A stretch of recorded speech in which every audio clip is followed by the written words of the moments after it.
Well, I'm joined now by Chris Wright from Sunvil Travel. Now, you're down here with many others. We're at College Green, we're at Westminster. Why was it so important for you and Sunvil to be represented today? I think there's been lots of negativity around the industry not getting together, and so today was a real opportunity when everybody can join together, whether that's airlines, tour operators, travel agents, all get together to try and sort of get the same message across to government that we can't continue like we are at the moment. We absolutely can't, and I know you've been out there. What's the mood out there, Chris? Is it frustration? I mean, people do seem to... There's been a change, I think, in sentiment. People now, it feels like people have lost patience with the government. Yeah, and I think we've all been very patient. We've all tried to follow the rules and the roadmap as it was, and as that sort of disintegrated into a mess, really, I think everybody's now at a point where they need the summer to happen.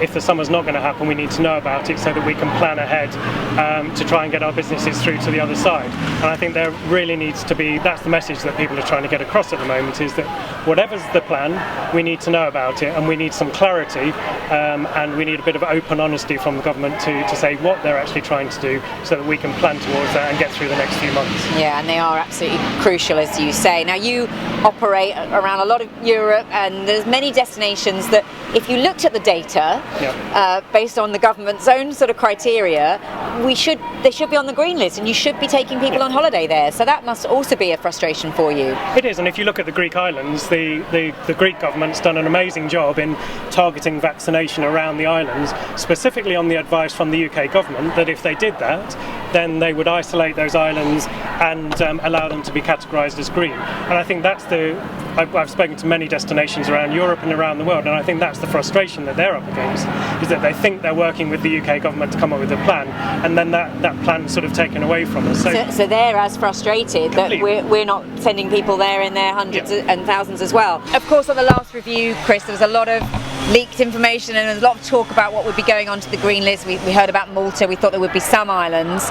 So were you surprised? Were you shocked when actually none were put on pretty much and Portugal was taken off? Yeah, I think Caribbean and Malta were fairly sure that they were going to go on. As far as most of the Europe, I'd sort of got it in my head that 24th of June, 28th of June was the point when we expected them to go on. I think the real kick in the teeth was the advice not to travel to amber destinations, and we got a load of people lined up willing to travel. They knew all the testing regime, they knew the quarantine period when they came back, but they just weren't willing to go against that government advice. And it doesn't matter how much you tell them that it's not illegal, it is just advice. There are a certain sector of our clientele that like to follow government guidelines and they won't travel whatever. Yeah, okay, and then of course 24th of June, we're hoping another review, and what are your thoughts now about some of your key destinations going onto that list?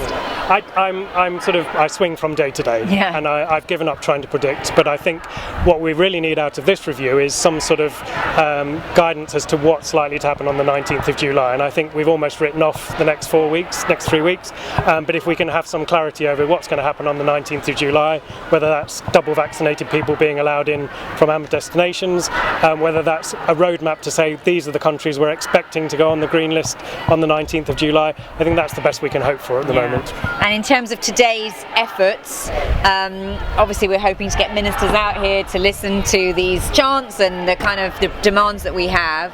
Are you hopeful that the government are now going to listen to us based on today's activity?